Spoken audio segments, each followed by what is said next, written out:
If I could go back and relive a part of childhood, be it one day or be it 1 hour, I'd choose a hot summer evening, any hot summer evening. Mama, like most women in them days, cooked on a wood-burning stove. So after supper, to escape the heat of the house, we'd all gather on the front porch. And as evening slowly turned to night, we'd all sit down together and talk. Mostly, though, we'd try to get Mom and Dad to talking about their courting days or things they did when they was children. It was hard to imagine Mom and Dad as children. They seemed so old to us at the time, but they couldn't have been more than 25 or 30 years old.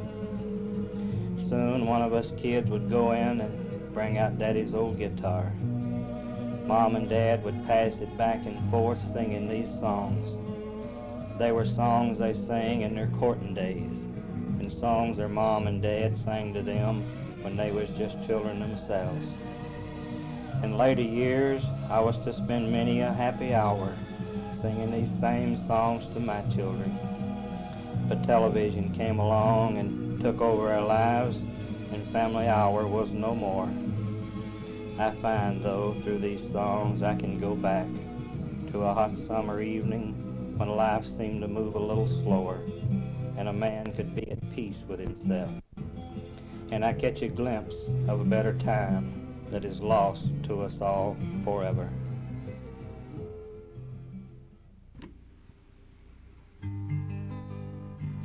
No home, cried a little girl as she lay at the rich man's home. She trembly stood on the marble steps and leaned on the polished wall. Her clothes were thin and her feet were bare, and the snow had covered her head.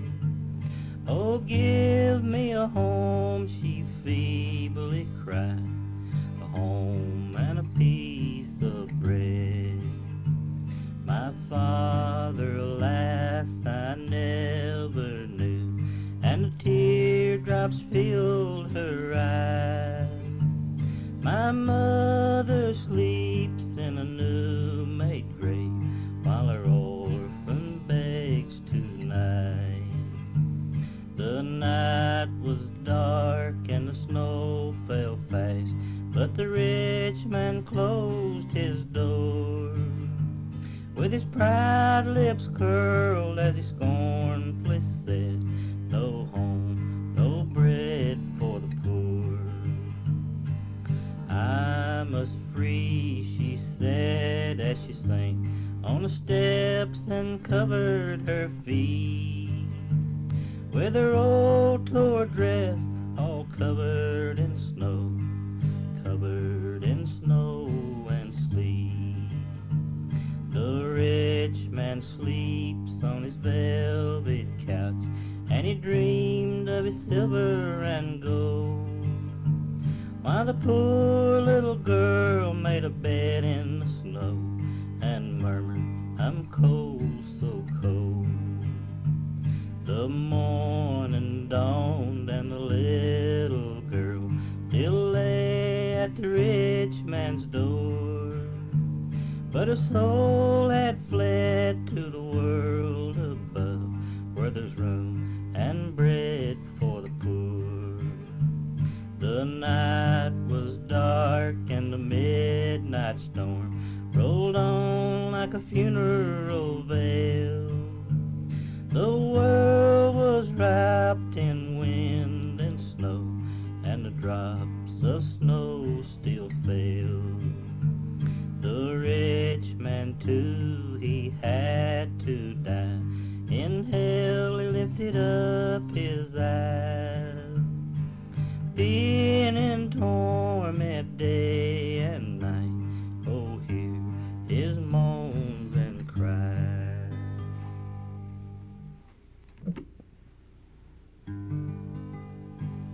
Barefooted and hungry all day, I've walked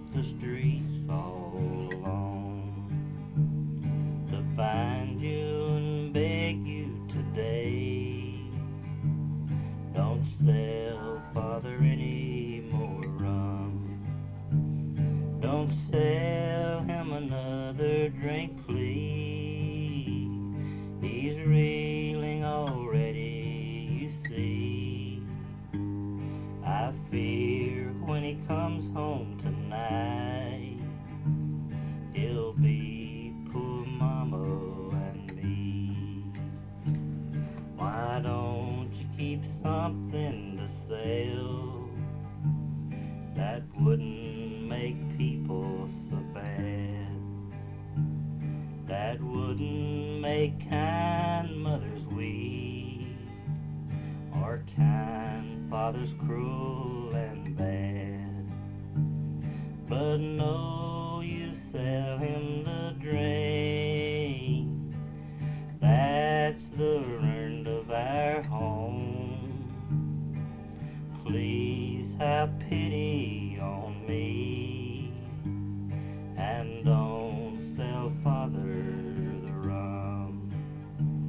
Last night I heard mother pray. She thought I was soundly asleep. She prayed God her husband to save, and from temptation to keep. She cried like her poor heart would break, trying to comfort our home. Forgive me, a poor little girl, but don't sell father the rum.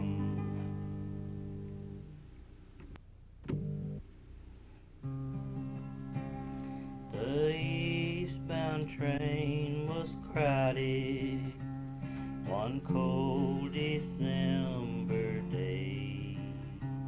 The conductor shouted ticket in an old-time fashioned way. A little girl in sadness, the teardrops filled her eyes. She didn't have a ticket, but the story's what she told. My father, he's in prison. He's lost his sight, they say. I'm going for his pardon this cold December day. My mother's daily sewing, she's trying to earn our bread, while dear old blind daddy's in prison almost dead. The conductor could not answer, he could not make reply, but taking out his handkerchief, he wiped the teardrops from his eyes. He said, God bless you, little one, just stay right where you are. You'll never need a ticket while I am on this car.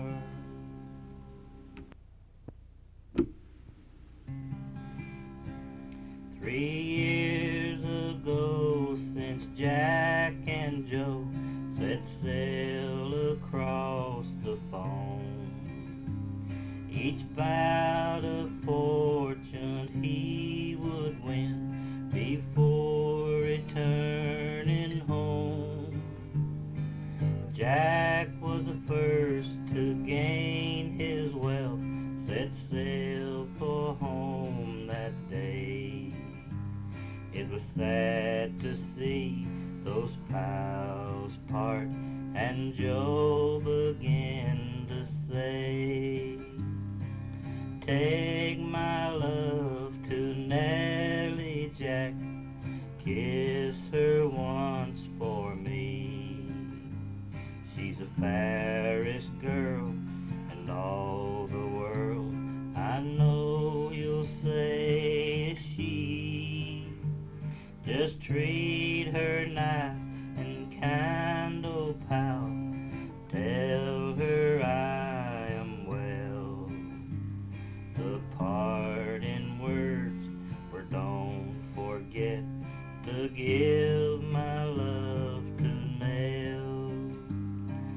year then passed when Joe at last had gained his wealth for life.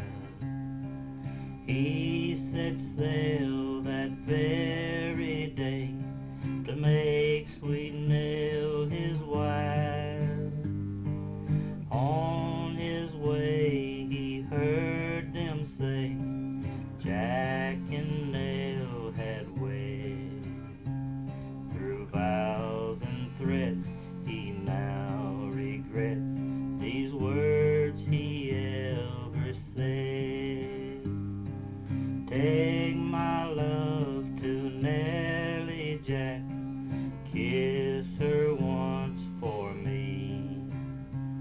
She's the fairest girl in all the world, I know you'll say it's she. Just treat her nice and kind, oh pal, tell her I am well. Their parting words were don't forget to give my love to Nell. By chance they meet up on the street, said Joe, you're selfish, Nell. If I ever love another girl, I'll kiss her for myself. But treat her nice and kind, oh pal, tell her I am well. His parting words were don't forget to give my love to Nell. May I sleep in your barn tonight, mister? It's so cold lying out on the ground, and the cold north wind is whistling. I have no place to lie down. I have neither a pipe nor tobacco. I carry no matches to light. I'll assure you no harm tonight, mister. May I sleep in your barn just tonight. You've asked me how long I've been traveling and leading this long weary life. I'll tell you my sad story, mister, though it touches my heart like a knife. It was 3 years ago this last summer. I'll never forget that sad day. A stranger came out from the city. He was fair, oh so handsome and gay. He looked like a man of high finance. He looked like a man that had wealth. Said he was traveling through our country and would like to stop in for his health. My wife said she'd like to have some earning, a few things to add to our home.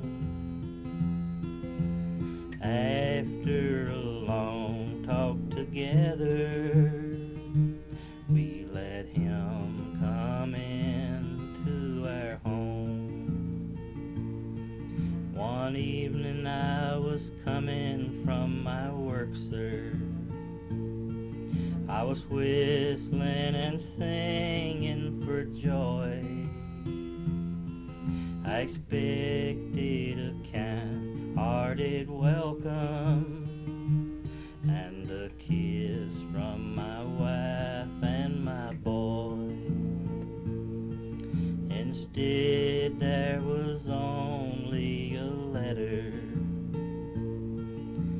lying in my room on the stand. Soon as my eyes fell upon it, I picked it right up in my hand.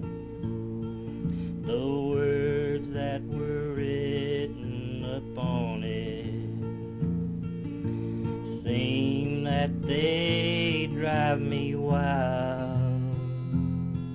This cold, hard-hearted stranger had run off with my wife and my child. I'm sure there's a God up in heaven. This I've been taught to believe. I'm sure that he'll give to this rascal the reward that he should receive. I was a lad, no shepherd pup, o'er hills and meadows we strode. Just a boy and his dog, we was both full of fun. We grew up together that way. I can remember at the old swimming hole, I would have drowned beyond doubt. The old ship was right there, to the rescue he came. He jumped in and helped pull me out. Years rolled along, at last he grew old. His eyesight was fast growing dim. Then one day the doctor looked at me and said, I can't do no more for him, Jim. With a hand that was trembling, I picked up my gun. I aimed it at Shep's faithful head, but I just couldn't do it. I wanted to run. I wish they'd shoot me instead. I went to his side and sat on the ground. He laid his old head on my knee. I stroked the best pal a man ever had, and cried so I scarcely could see. Now old Shep knew he was going to die. He reached out and licked at my hand. Then he looked up at me as much as to say, I hate to, but you understand. Now Shep, he's gone where good doggies go. No more with old Shep shall I roam. But if dogs have a heaven, one thing I know, old Shep has a wonderful home. No.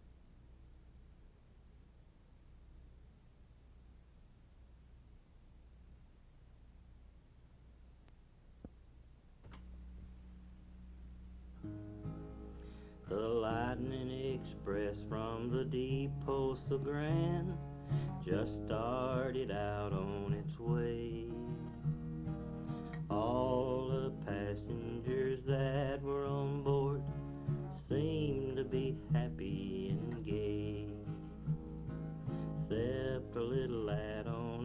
street by himself, reading a letter he had. Was plain to be seen by the tears in his eyes. The contents made him sad.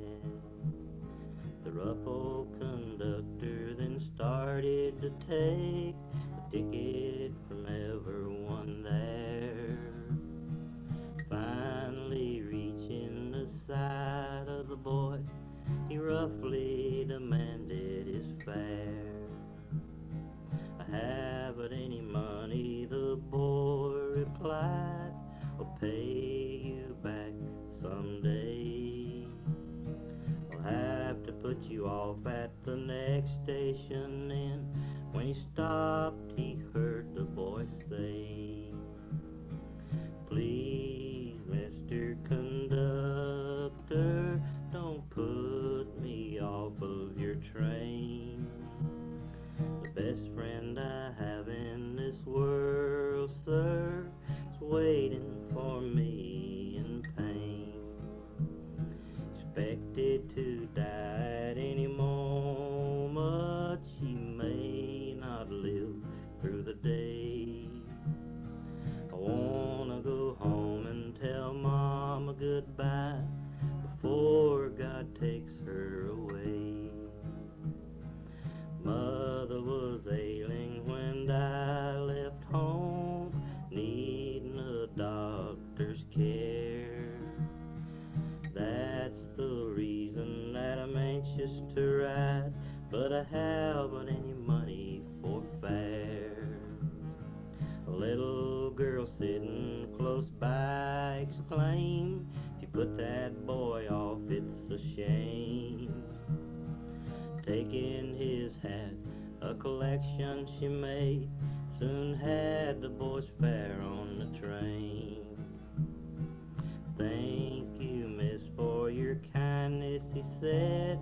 "You're welcome," she said, "never fear." Every time the conductor passed through, these words would ring in his ear. "Please, Mr. Conductor, don't put me off of your train.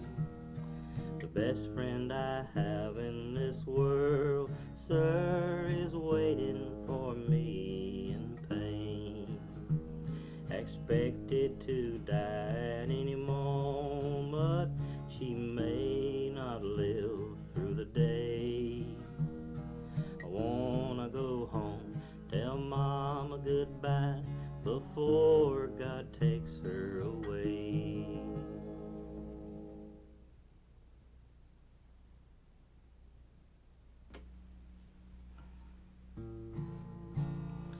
I had a home down in Texas, down where the bluebonnets grew.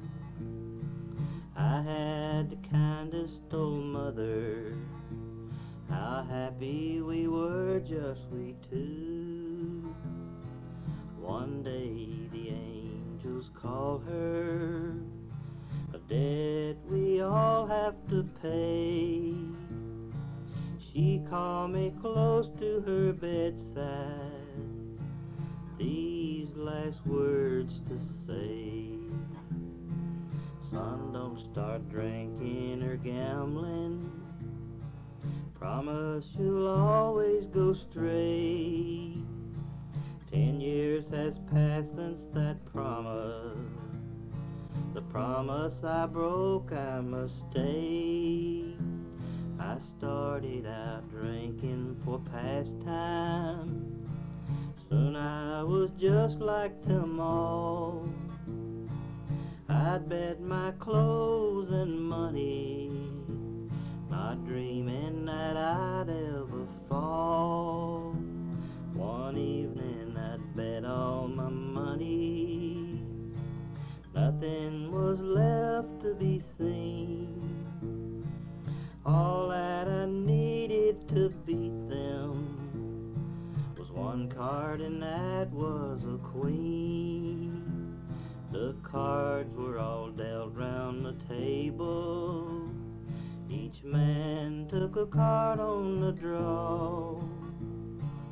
I drew the one that would beat them.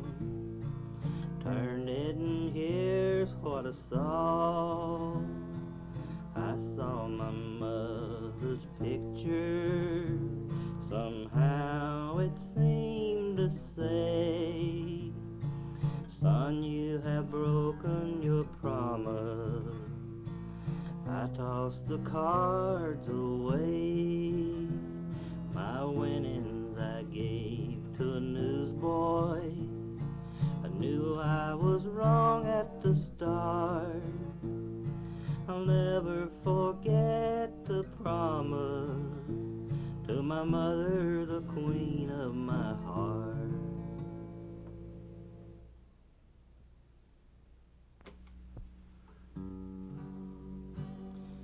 Will there be any freight trains in heaven? Any boxcars in which we might hide? Will there be any tough cops or brakemen? Will they tell us we cannot ride? Will the hobo chum with the rich man? Will we have any money to spare? Will they have respect for the hobo in the land that lies hidden up there? Lying up here on a boxcar, just waiting for a train to pass by. What will become of the hobo whenever his time comes to die? There's a master up yonder in heaven, got a place we might call our own. Will we have to work for a living, or can we continue to roam? Will there be any freight trains in heaven? Any boxcars in which we might hide?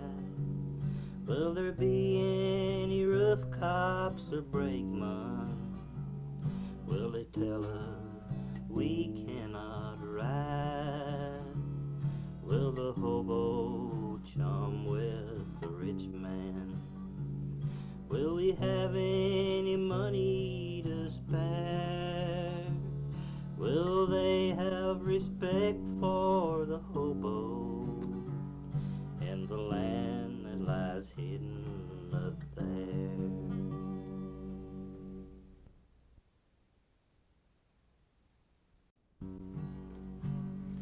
Riding on an eastbound freight train, speeding through the night, Hobo Bill, a railroad bum, was fighting for his life. The sadness in his eyes revealed the torture of his soul. He raised a weak and weary hand to brush away the snow. No warm light flickered round him, no blanket there to hold. Nothing but the howling wind, the driving rains, the cold. Then I heard a whistle blowing in a dreamy kind of way. The hobo seemed contented, for he smiled there where he lay. Outside the rain was falling on the lonely boxcar door. The little form of Hobo Bill lay dead upon the floor. As the train sped through the darkness, through the raging storm outside, no one knew but Hobo Bill was taking his last ride. No no mother's arms to hold him or soothe his troubled soul. He was just a hobo bum that died out in the cold.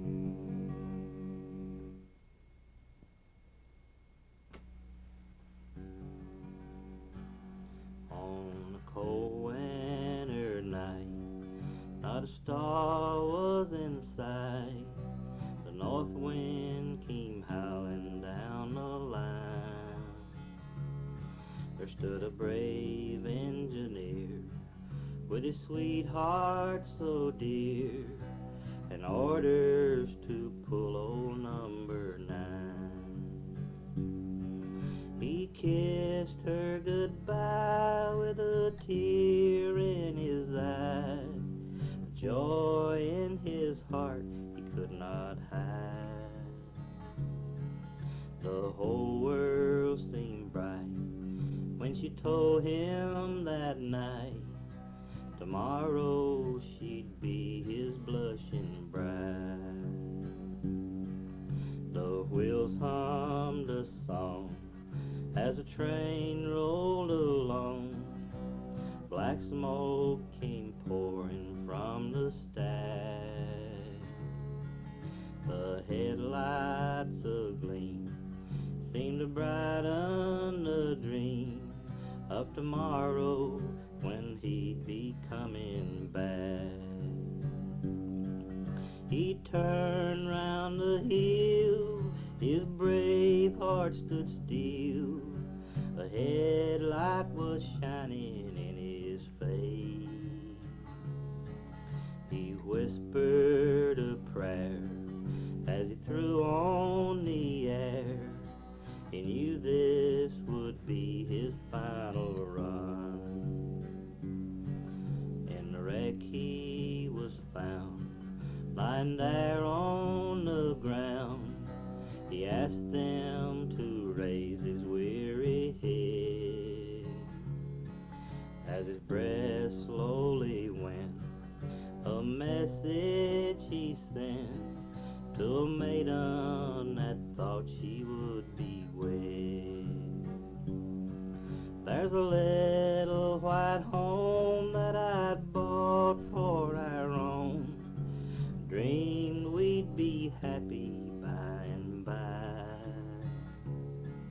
Well, I'm leaving it to you, for I'm sure you'll be true till we meet at those pearly gates goodbye.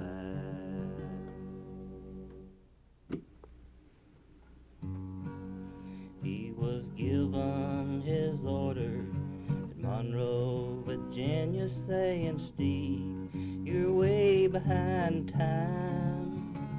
This is not 38, it's 097. Put her in dispenser on time. He turned around and said to his black greasy farmer, shovel on a little more coal. When we reach the top of White Oak Mountain, watch your 97 roll. It's a mighty rough road from Lynchburg to Danville, a line on a 3-mile grade. It was on this grade he lost his air brakes. See what a jump he made. He's going down the grade, making 90 miles an hour, when his whistle broke into a scream. He was found in the wreck with his hand on the throttle and was scalded to death by the steam.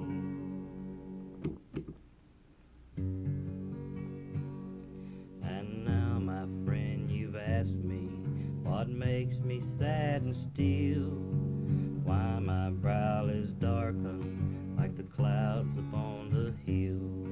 Run in your pony closer, I'll tell to you my tale of Utah Carroll, my partner, and his last ride on the trail. We were rounding up the cattle when the work was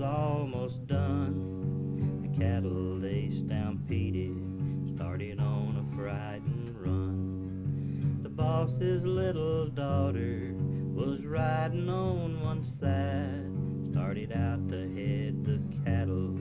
That's where my partner died. Underneath the saddle, the boss's daughter rode. Utah that very morning had placed a bright red robe, so the saddle might ride easy for Lenore, his little friend. It was this red blanket that brought him to his end. The blanket was now dragging behind her on the ground. The frightened cattle saw it and charged it with a bound. Lenore then saw her danger, turned her pony's face, and leaning in the saddle, tied the blanket to its place. In leaning she lost her balance, fell in front of that wild tide. Lie still, Lenore, I'm coming, were the words that Utah cried. His faithful pony saw her, reached her with a bound. He thought he'd been successful as he raised her from the ground.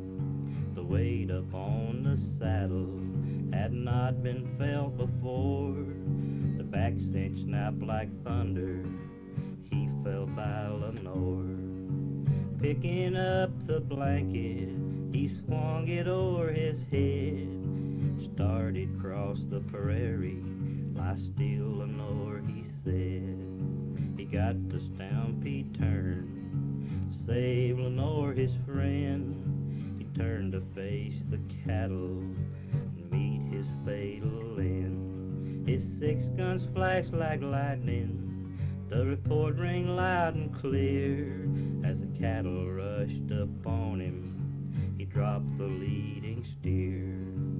On his funeral morning, I heard the preacher say, perhaps we'll all meet Utah in the roundup far away. They wrapped him in his blanket to save Lenore, his friend.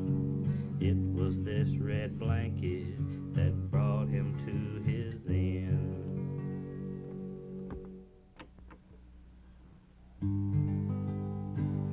I've got no use for the women, a true one will seldom be found. They'll stand by a man when he's winning, when he loses they'll turn him down. My pal was an honest young cowboy, honest, upright and true, till he turned to a gun-shooting gambler on account of a girl named Lou. He fell in with evil companions, the kind that are better off dead. A man insulted her picture, and he filled him full of lead. All night the rangers trailed him over Cactus and Big Chaparral. I couldn't help but think of that woman when I saw him pitch and fall. If she'd have been the girl that she should have, perhaps he'd been raising a son instead of on the prairie to die by a ranger's gun. Death's dark sting did not bother, his chances for life was too slim. All that seemed to worry him was where they'd bury him. He raised his head on his elbow, blood from his wounds flowed red. He looked at his pals grouped about him. He looked up at them and he said, bury me on the prairie, let Let the coyotes howl over my grave. Bury me on the prairie, but from them my bones please save. Wrap me up in a blanket, bury me deep in the ground, cover me over with boulders of granite big and round.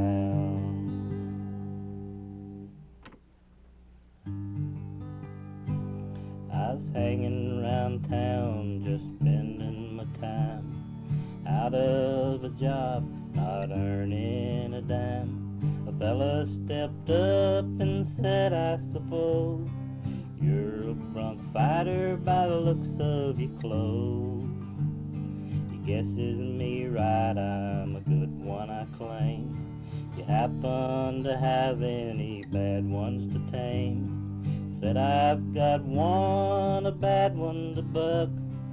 Throwing good riders, he's had lots of luck. I got all head up and I asked what he'd pay to ride this old nag for a couple of days.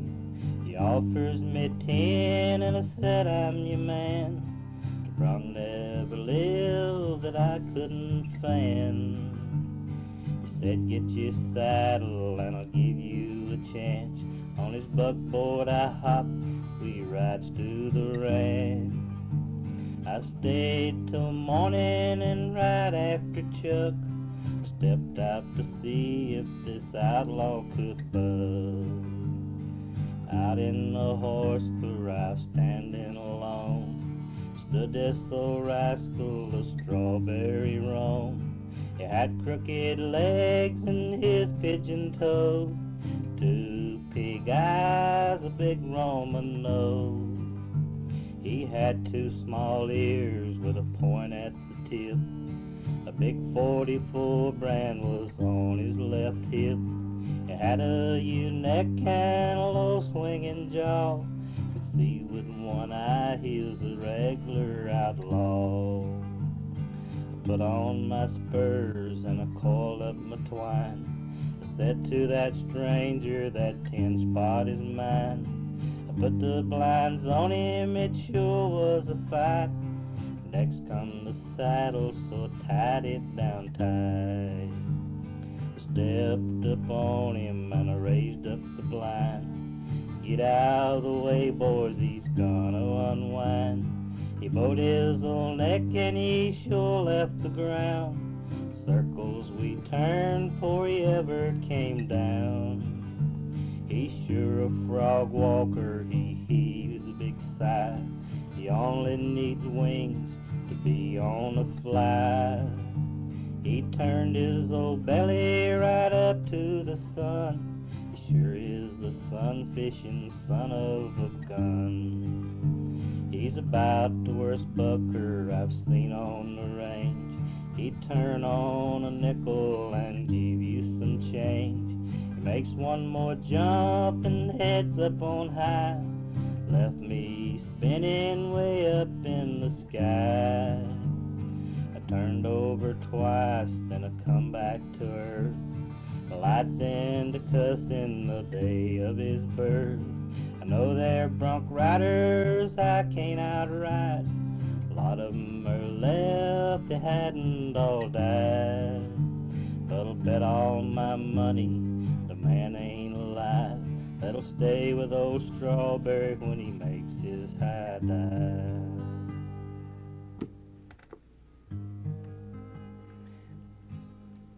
I was on a western range one night when I met a reckless crew. Said one cowboy to another, Jack, there's a letter here for you. I suppose it's from a sweetheart lad, said a rough voice from out in the crowd. All the cowboys gathered around while Jack read the letter aloud. It's only a message from home, sweet home, from loved ones down on the farm. From wife, from mother, from sister and brother, praying to guide me from harm. The baby's listening to prayers tonight to guide me wherever I roam.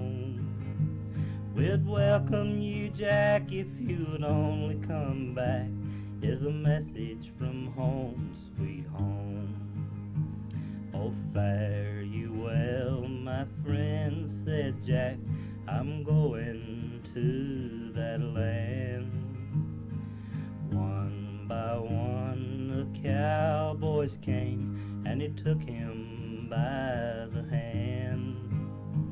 Said one, if we had homes like yours, we'd all be better men. But Jack, oh pal, before you go, please read us that letter again. Well, it's only a message from home, sweet home, from my loved ones down on the farm. From wife, from mother, from sister and brother, praying to guide me from harm. The baby's listening to prayers tonight to guide me wherever I roam. We'd welcome you, Jack, if you'd only come back, is a message from home, sweet home.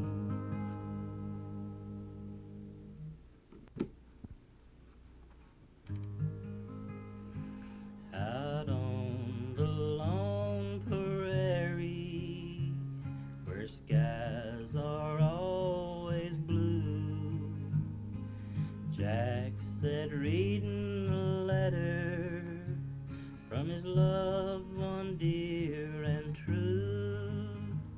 Your sweetheart waits for you, Jack. Your sweetheart waits for you. Out on the lone prairie, where skies are always blue, he left the camp next morning, breathing his sweetheart's name. Said, I'll go ask her forgiveness, I know that I'm to blame. He reached the town next morning and found a new made mound. His friends all sadly told him they laid his loved one down. She said when she was dying, her breath was almost through. Tell Jack I'm waiting for him, where the skies are always blue. Your sweetheart waits for you, Jack. Your sweetheart waits for you. Out on the lone prairie, where skies are always blue.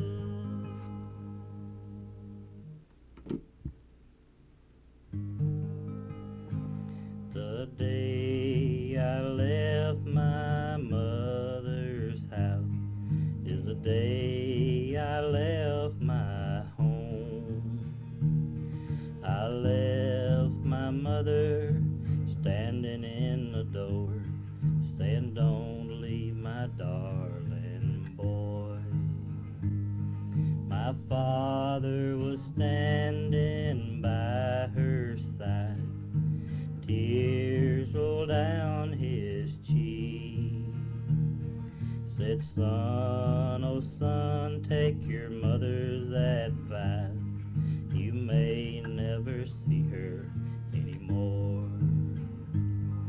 I rambled around through this old world with all its joys and cares.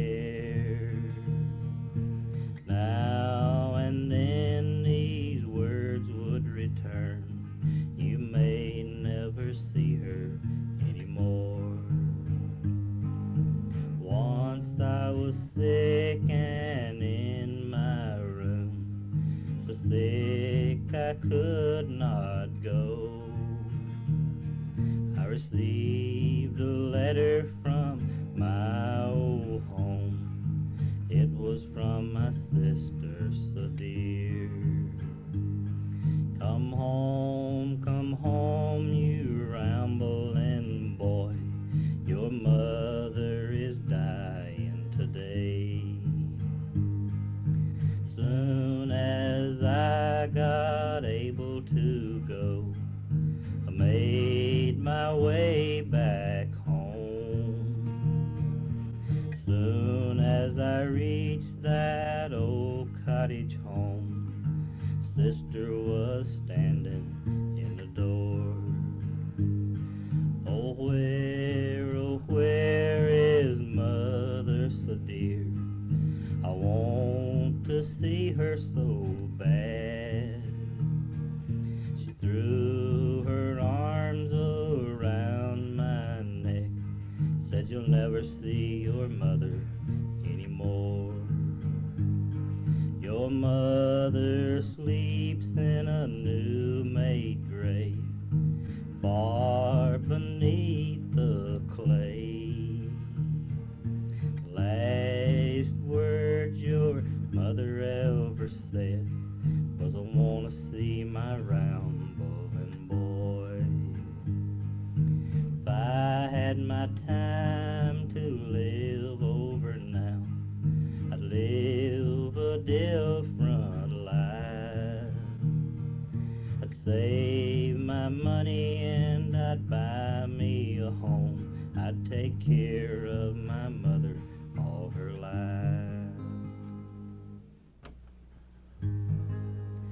I was standing by my window yesterday morning,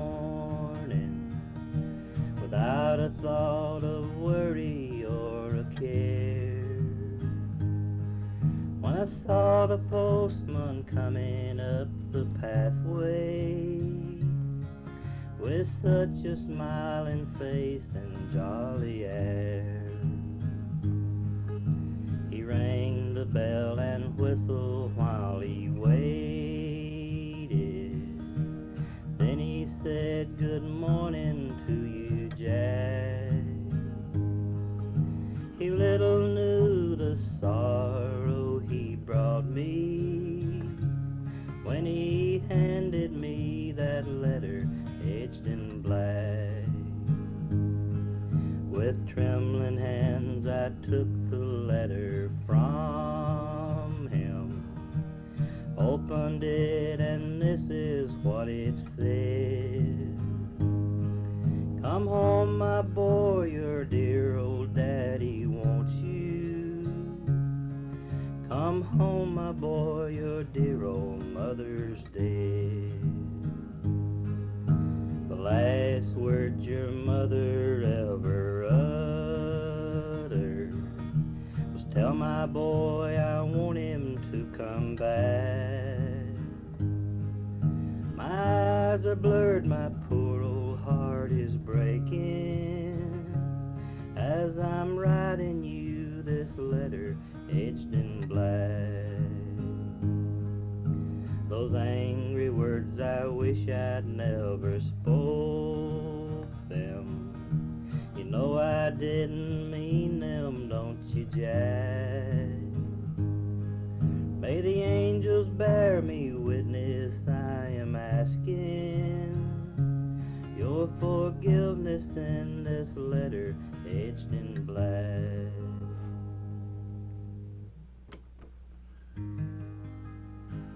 Little Joe the wrangler will wrangle nevermore.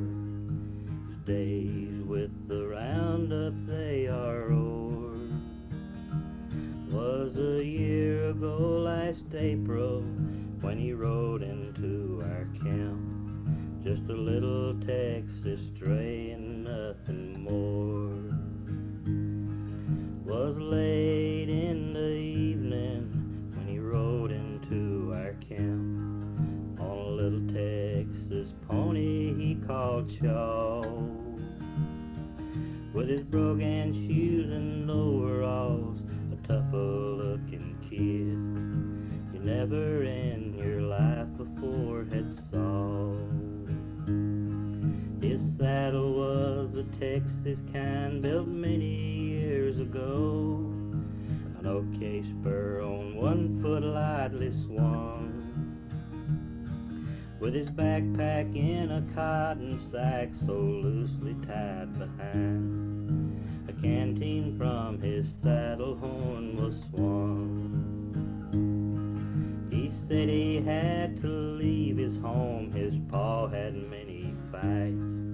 His new ma whipped him every day or two.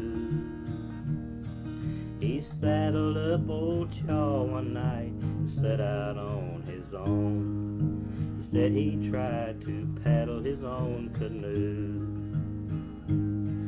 He said if we would give him work, he'd do the best he could, though he didn't know straight up about a cow.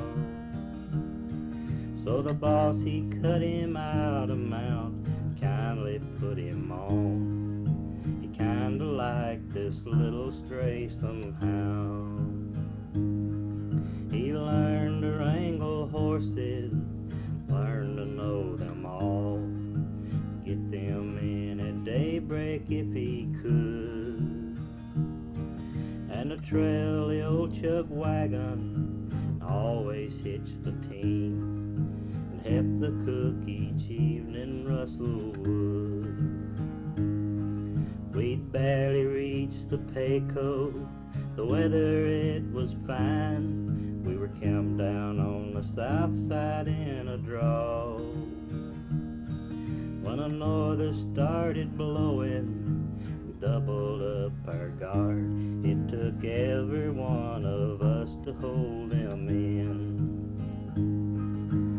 Little Joe the wrangler was called out with the rest. Hardly had the little fella reached the herd, when the cattle they stampeded like a hailstorm on they fled. Everyone was riding for the lead. Missed the streaks of lightning, there was one horse up ahead, trying to catch the leader in their speed. Was little Joe the wrangler with a slicker o'er his head. He was riding old Blue Rocket in the lead. At last we got them milling, kinda quieted down. The extra guards back to the wagon went. But there was one missing, could tell it at a glance. Was our little Texas stray boy wrangler Joe. Next morning just at daybreak, we found where Rocket fell, down in a washout 20 feet below. Beneath his horse his life was gone, he'd wrangle nevermore. Was our little Texas stray